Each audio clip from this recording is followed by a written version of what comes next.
How's it going, Team Kids? Welcome to the weekend preview video for December 14th and 15th. We are going to jump right in because it is Christmas season and there's just a ton of stuff going on. And so let's go ahead and preview overview, I should say, our ministry-wide things that are coming up and give you a rundown of what you need to be aware of. So here is all the things. All right, let's jump right into a couple of the things that are coming up in the next few weeks. And the first big thing that we have coming up is our Christmas services. And that's not this weekend, but next weekend. And man, we've been getting a ton of people signing up for the Sunday services and the Monday at 7 service. We have full packed awesome teams for those services, but we are still looking for some people to help us on the Christmas Eve services, primarily at the 3 p.m. and the 5 p.m. on that particular day. And so if you have any flexibility in your schedule or just haven't been able to sign up yet, those are the remaining slots that we are looking to populate.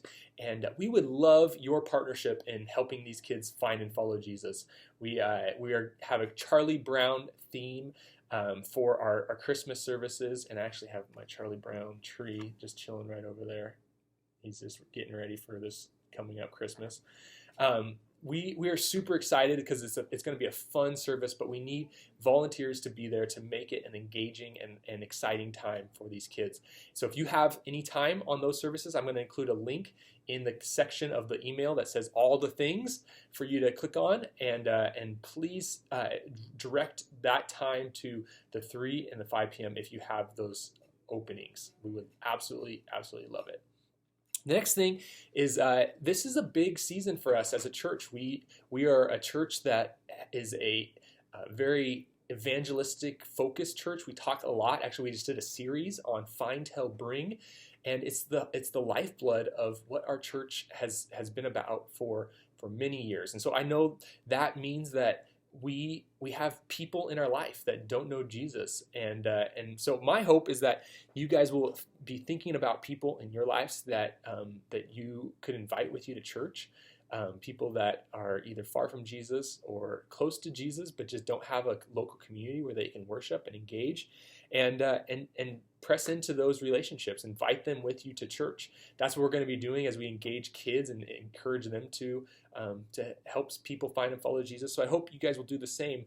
I have a list in the email, or a link in the email, of just prayer requests, and I would love if you put in that prayer request section some of the people that you're praying for that will be attending this, that you're going to be inviting to attend the Christmas services this year. I have 2 names of people.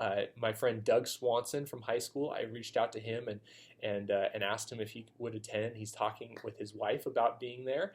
And then another friend of mine who I've just recently gotten reconnected with, and his name is Mike Perez. And I'm praying that they would say yes to an invitation, and that it would be something that would connect them with Jesus.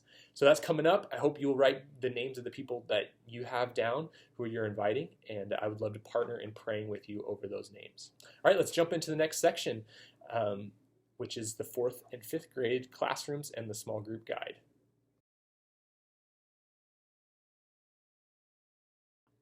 So for the 4th through 5th grade small groups this week, we're going to be finishing out our series, and Elizabeth Anders is going to be teaching us as we engage the topic this week, which is that God is closer than ever.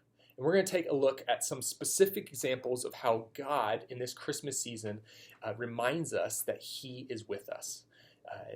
I've been trying to really emphasize the big picture of what Christmas is all about, is just this particular topic, that God is closer than ever. God has come to dwell among us. Actually, in the scriptures, there's a word that represents this, and it's not just in the New Testament; it's also in the Old Testament, and it's this idea of God tabernacling with His people, coming to dwell in the presence of His people. And that's what God did through Jesus. He entered into the world. He came and took on flesh, as we sing about, and it's such an incredible reality, but we lose sight of the practical meaning of what that means for us, that God, His love is accessible because he's given us his physical presence here on this earth, that we can come to know God, know the God of the universe, because Jesus took on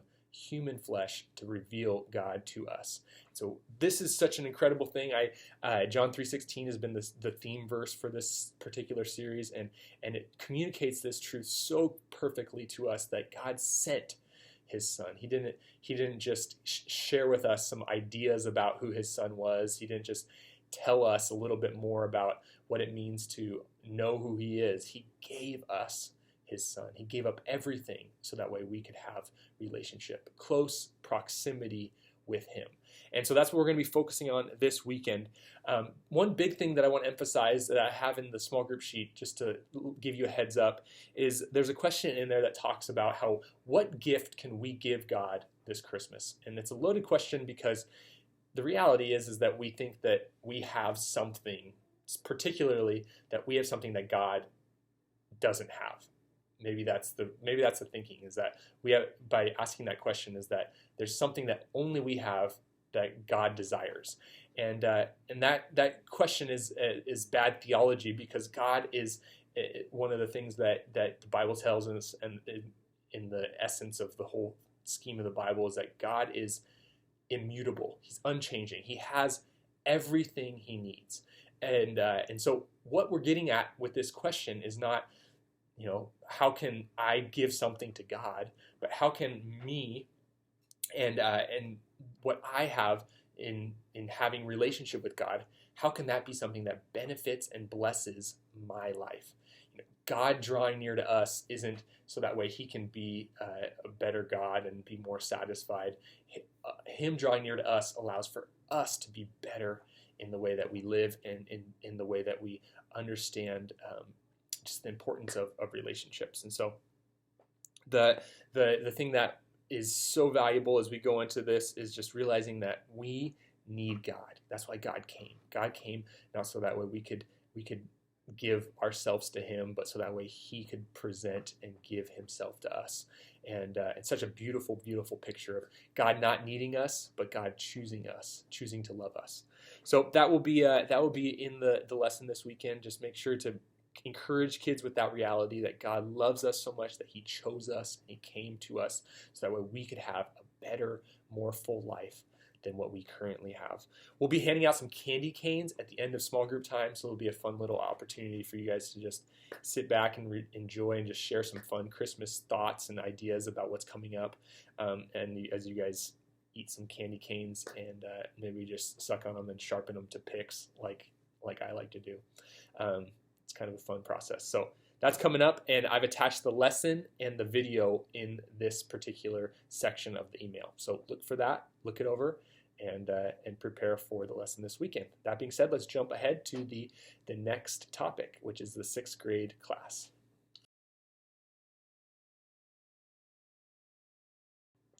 All right, so for the last section of this video, we're going to be recapping or going through the 6th grade content for this weekend.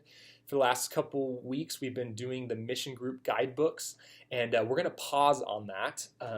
We've been asking a lot of these 6th graders just with what to engage with, and topically what the content that we've been going through is really heavy and deep.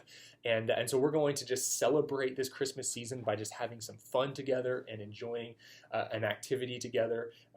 So we're going to be doing a gingerbread house building competition. Woohoo!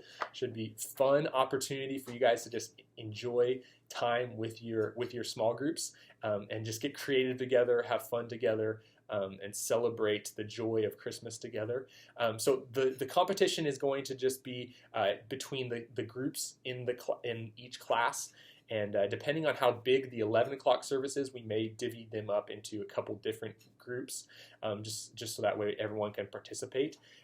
There's some rules attached in this email, just some general outlines for what to expect. The one thing that's going to be unique about this competition is we're going to try and interweave a little bit of the themes that we've been going through throughout this particular 6th grade ministry, which have been the focus of community and story and action.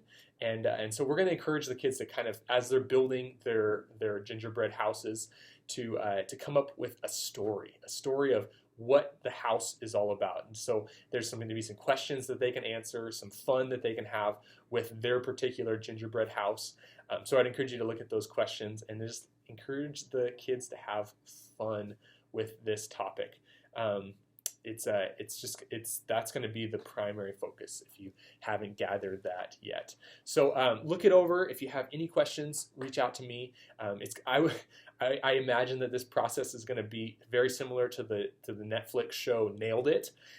So if you want to find some fun gingerbread houses on Google and then try and replicate those in your small group and just see how close you get to them and just the funny kind of things that happen as you try and make these really elaborate gingerbread houses with the materials that we have.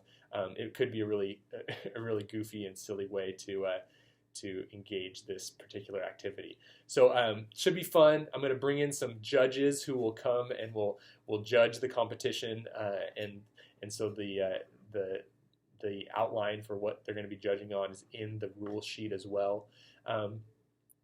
It's going to be a blast. We're going to have fun with it. If you have any questions, like I mentioned, let me know. All right, I'll see you this weekend. Should be a good time. And as we celebrate Christmas, let's continue to keep our eyes on Jesus and not take our eyes off of him as we head into the new year. We need him. And this season is easy to leave in December and forget about our desire for more of Jesus in our life. So let's take this into the new year and let it sustain us as we follow him. Excited for this weekend. I'll see you guys later, and have a good day.